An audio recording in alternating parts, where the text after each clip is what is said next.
Hi everyone, and welcome to the podcast. My name is Peter Whittigan. I'm a pricing actuary at IAG. Co-hosting with me today is Jennifer.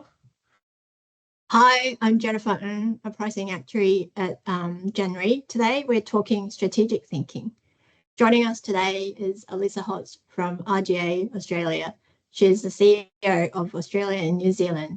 Welcome, Alissa. So to start off with our conversation, would you mind telling us a bit more about yourself? Sure. So I'm Alissa Holz. I'm an actuary by profession. I'm not necessarily allowed to open too many spreadsheets anymore as I've moved away from that into sort of more managerial roles.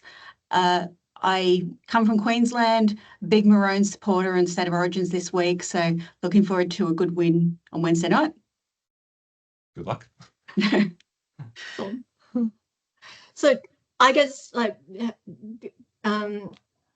it's been like a number of years in RGA, and I guess my understanding is that you started off with being an actuary and then gradually moving on to a leadership role.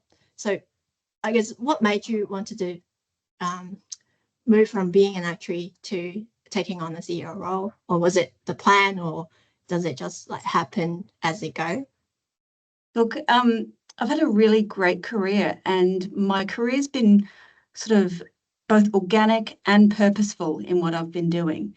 There's only really been 3 decisions that I've ever had to make in my career, and I thought I'd run them through for you. The first was becoming an actuary. So I literally got an A to Z of careers when I was in year 11, and I got as far as actuary and went, that's me. And the reasons I liked it was it sounded hard. It sounded like something that was difficult to do, and it sounded like a real job. So that meant that kicked me off to do a degree in mathematics. And then I worked at Suncorp Life for about 8 years. And I had a great career there. It was a really small team, so we did everything. So I got to the 8-9 year mark and went, I need something more. And the decision then was, do I move into general insurance, or do I move out and move into something else? The decision I came to was to move into reinsurance, again, because someone told me it was hard. So I wanted to challenge myself, and I wanted to move into something that would really expand my thinking. Very fortunate at RGA. It was a great company, is a great company, and I've worked with it. I've developed into a chief pricing actuary role. I was chief pricing actuary for Asia for about 10 years. And again, I got to a point of, well, what next? I could have continued down the subject matter expert path, but decided, you know what, actually, I think is really hard and is challenging for me would be to move away from being an expert advisor to being someone who's in front of the client, having to drive forward with the strategy. So with that, I moved into the Australian office into a business development role in front of the client, and really challenging myself in a very different way, taking the advice from my actuaries, but having to make the decisions and be responsible for those decisions. Then from that, organically, given my strength of my technical skills in actuarial, and then the learnings I'd made in business development, the CEO role became sort of an organic growth position for me. I will call out that I don't think I would have got here without great team around me, great mentors, and great sponsors. Definitely. I think obviously it's all teamwork, but That's right. It's also like having those moments that where you need to make decisions that's also like get you to this role. Yeah, that's right. Yeah, that's right. So I guess I might just then hand it over to Peter. Do you want to continue on this conversation? I might just sort of follow up on that point. Is how do you sort of motivate yourself to keep pursuing the hard things? Because I think most of us, I certainly naturally will find things difficult and probably shy away from them to some extent. Is that something you sort of do deliberately? Is it just something you've always done? How do you sort of keep going in that direction? It is deliberate. I do like scaring myself. It is, but it comes from knowing I have a technical and a security net. So you've got a base on which to jump from. So my decisions have been sideward steps. knowing that I could fall back on my technical skills and go back into what I was doing. So they're not the biggest leap of faith. They're sort of a small sideways testing the ground. But I think it's good to feel stretched, and I think it's good to be uncomfortable in a new situation. Yeah, I mean, I think I've heard it said if you live a life in fear, you live a life too small. Yep. To some extent. So Yep. it's do you go about preparing for those sort of leaps in any particular way, or do you just sort of, as they come up, you just challenge yourself to make a leap and go, you know what, I'm going to give it a go anyway? Yeah, so I've been working for a long time, so there haven't been that many leaps. I will reiterate, you do try and get that depth and then the breadth. Preparing yourself, you end up, there is a decision about staying that's as big as the decision about leaving, or is as big as the decision of moving. So I was told that once when I was in my 20s, that any decision you have every day is still as big as, the change. So I remind myself that when I'm in a place of comfort, that this is a decision that I'm staying here. Is this what I want to do? So yeah, the decision to stay is just as big as the decision to go. Yeah, in some sense, it's sort of made for you in a Yes. way if you don't make a decision, isn't it? Yes. It's really interesting. Well, I might pivot the conversation Mm-hmm. towards the strategic thinking topic, if you don't mind. Sure. How would you define strategic thinking in the context of a life reinsurance business, or just insurance business more generally, if that's easier? Look, it's a great question. I think, in my view, strategic thinking is when you have to look at things through two lenses or more. So if you have to look at something that deals with today and tomorrow, or if you have to look at something that deals with different stakeholders, that's where strategic thinking comes in. So I have two general lenses that I do look at regularly. One is around our stakeholders. So every decision needs to go through a lens of our clients, our associates and employees, our shareholder, and then the community. So not forgetting that, we have to be a responsible entity in this market. So when I have conflicts in that, that's where a strategic thinking needs to come in. And the second lens is always a yesterday, today, and tomorrow lens. How did we get here? Where are we now? And what's happening now? And then where do we want to be? So they're complex challenges, and there's no right answer, which again, going back to my actuarial world, I really like the right answer, but there is no right in this. There is just the next step. And which direction are you trying to take that next step? But it is a really fascinating place to spend time in. Has your sort of definition, if we call it that, evolved much over time, or is that a fairly consistent picture that you've sort of looked towards strategic thinking from? No, look, it has certainly developed over time. So some of these lenses have come from leaders and others that I have been inspired by over time. So particularly when I talk about my 4 stakeholders, that was from a previous CEO at RGA. That was her lens, which really resonated with me of that's a really good way to look at things.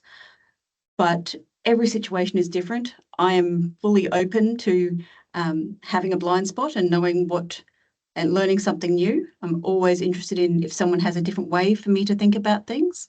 That curiosity and that idea of being open is critical to what's next, because no one has the answer. Yeah, that's it's an interesting thing about strategy, isn't it? Yes. It to some extent is, I guess, a bet in a way. It's like it's kind of a serious commitment that you probably shouldn't know the answer to, because if you did, if it was obvious, then we should just do it anyway, I'm guessing. That's right. That's right. So it's not really a choice, right? Yeah, no, it's about how everyone comes together and where you're moving towards. But you're steering a ship, so we can only move forward together. That's right. Oh, sorry. You go, Peter. I was going to ask, is there any frameworks or tools that you use when you are sort of formulating strategy or doing strategy, so to speak? Look, lots of frameworks. I love an acronym. Love an acronym. Certainly, look, everyone should be able to do a SWOT on themselves, their team, and their company within about 10 minutes. And everyone should get that about 80-90% right. So constantly thinking about what is your SWOT, what is your team's SWOT, and what is the company's SWOT is useful. So that's my go-to pretty much every day. The other things I've been thinking about lately, I've just finished the book Good to Great by Jim Collins, and it says first who, then what. So once you've done your SWOT, who do you want to bring into your discussion and your decision making? Who's that team? Because they will help you develop the what and what you're going to do with it. So that's really critical. The second point he talks about is confronting the facts. So being really brutal about what are the facts and what situation you're in. The Australian life insurance industry has been challenged for growth. We shouldn't be hiding from that. So understanding what that means and what you should do with that is really critical. And the other things that I think, the other acronyms that I really like, I like the rapid decision-making acronym. And this is really about working out whose decision is this. So you've got each person allocated to, are you a recommender? Are you part of the input? Or are you the decider? Because often when you're working on strategy, it isn't about everyone agreeing. It is who does make that decision. So from my perspective, while I formulate a strategy, I still have to take that to my board and to my shareholder representative to work through what is that strategy and do I have approval for that strategy. So lots of acronyms, read all the acronyms and take what you get from them. You don't have to use them in the framework they're given to you. Use them in the framework that works. Have you ever had to sort of pivot mid-course, like while you start off, doing analysis and you got, your acronym or paradigm, have you found halfway through that actually we don't like this or this isn't working and we've jumped to another one or something? Has that ever happened? Look, pretty regularly. Okay. So I think if I think through a tender response and how we quote to a client, often through that process, you've done what your SWOT is and you think you know what the client's problem is. But as you talk to them and as you get a deeper understanding, you may uncover, and you often do uncover, that their actual problem is something else. And so you have to pivot, completely change how you are pitching, completely change potentially your pricing approach, and come to them with different terms, different focus to try and solve their actual problem rather than what they wrote on the paper. So that's the fun. Keep your knees bent and you're not quite sure what's going to come around the corner. Speaking of coming around the corner, I think Alissa, you've been involved in some of the education piece with the Actuaries Institute. Do you think sort of strategic thinking, strategic tools is something that we perhaps should include in actuaries curriculum? I know we're very sort of technical and we love a good framework and a process. That's right, we do. But I wonder, what are your thoughts on the value that would sort of bring to actuaries as a brand if you... Look, I think that's the value that actuaries have always been asked to be that advisor to the business. And so actuaries do need to decide, do they want to be the advisor or do they want to be the decision maker? But regardless, they are the advisor to the business. So they need to understand the strategic nature of the business and what's going on in the industry, in the environment, and how their financials are playing out in terms of what the business does. Whether it's educational, whether it's mentoring, support, senior leadership, encouraging that piece of thinking, that I don't have a deep view on whether we should have this as a subject. Actuaries are really good at getting a result and getting through their exams. but this is something that should continually be challenged. So it may fit better in the CPD piece rather than the fellowship exams would be where they naturally fall. So makes sense. Yeah. Makes sense. Yeah, I was sort of wondering, would that sort of elevate actuaries above just sort of, statutory roles and Yes. the sort of mandatory number cruncher or something to Yep. being like a true sort of strategic advisor or partner. I'd love to see more actuaries claim that space. Claim that space. Absolutely.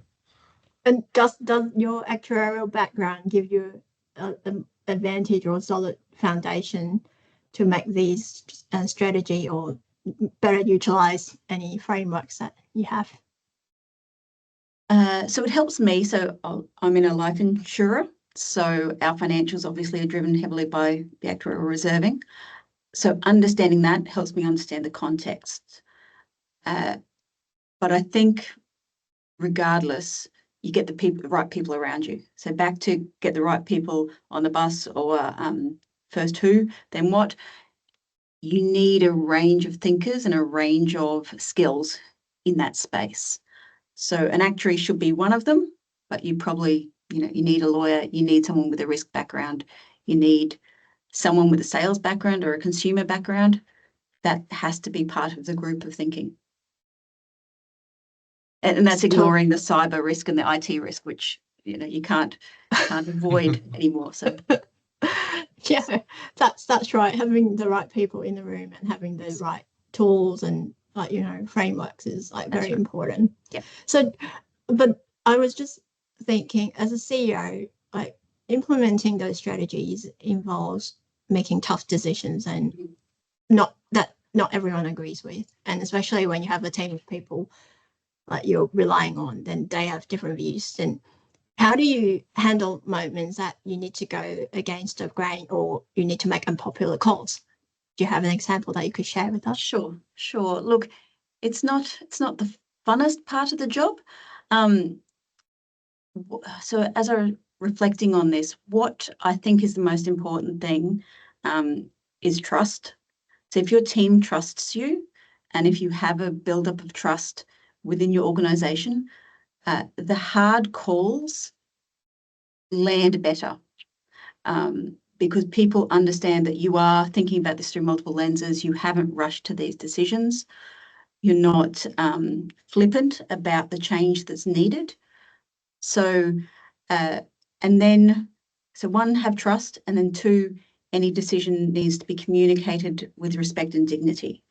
So they're my 2 points. Once I've made a decision, I can sleep at night, but you still have to see out the change. We recently, like many companies, increased the number of days minimum in the office. So we moved from 2 days minimum to 3 days minimum. This requires a lot of change from our staff. Staff are used to having their lives in a certain way. And we came to that because our clients are more in the office than we were. We need better collaboration and we need to talk to each other. One of our key strengths is we don't have silos because we're relatively small. So we need to ensure that continues. So we did move to 3 days.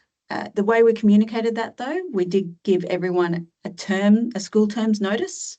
So it was 10 weeks notice so that they could get their lives addressed.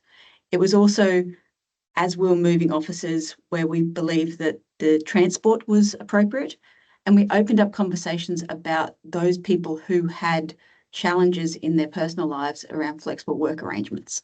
So opened up and documented those issues as well. But it's hard. I know people have their lives and it was a change, but I do believe it's the right change moving forward for our organisation. Yeah.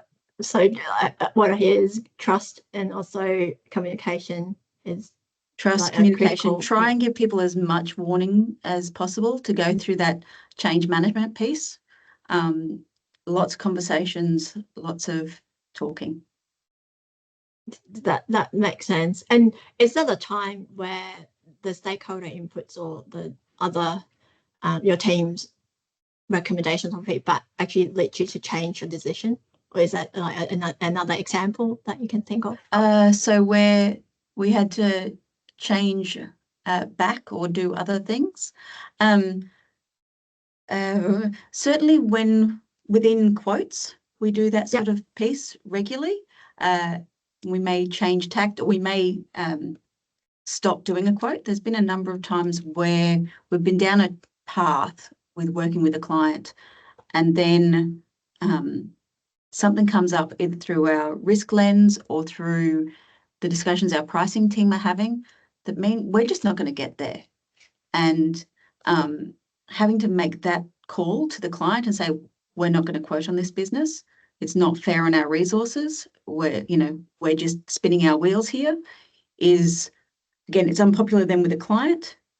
And we have to then regroup internally with our team to say, okay, well, we couldn't get there then.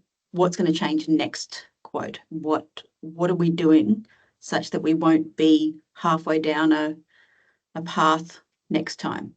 So that's when you have to pivot and you take that information from your team as they come to you. That's why having the right people in the room and have the right people around you is so important. And the right feedback and honesty and culture, so that people do challenge and they don't just plough forward. Yep, and don't be afraid with the fact. That's right. Confront the facts. Yep. Yeah. And Peter, do you have anything to add, or do you have other questions that you might want to challenge Alissa?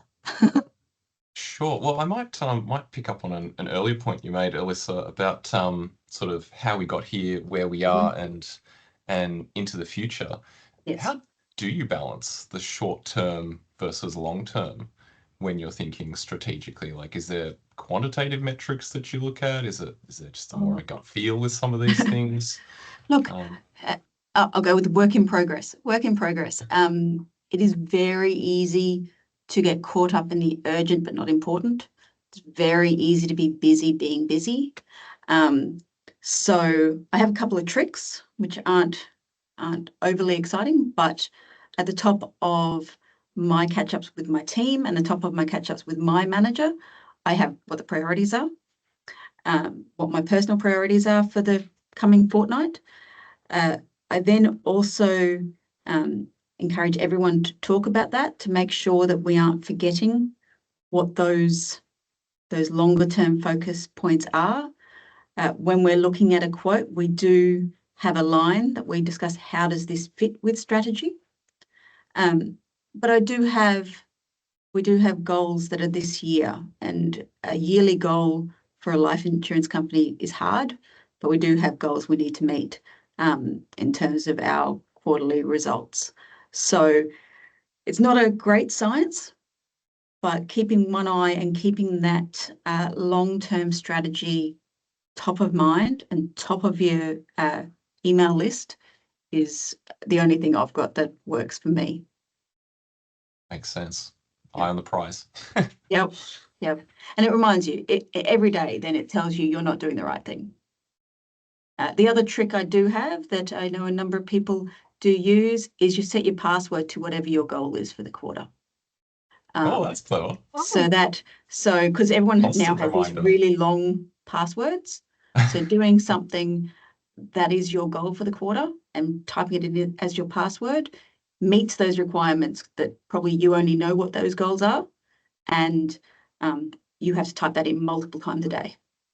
So that's very clever. I like that. Yeah. Life Yeah. hack. Yeah, that's a life hack. Yeah. Pro tip. That is Yeah. cool. Yeah.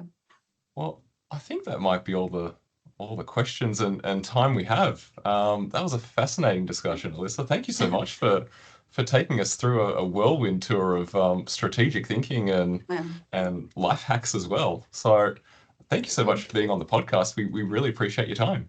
No Thank you so problems. much. Thank you. Thanks, Alissa. Okay. Thanks, Alissa. Bye. Thank you.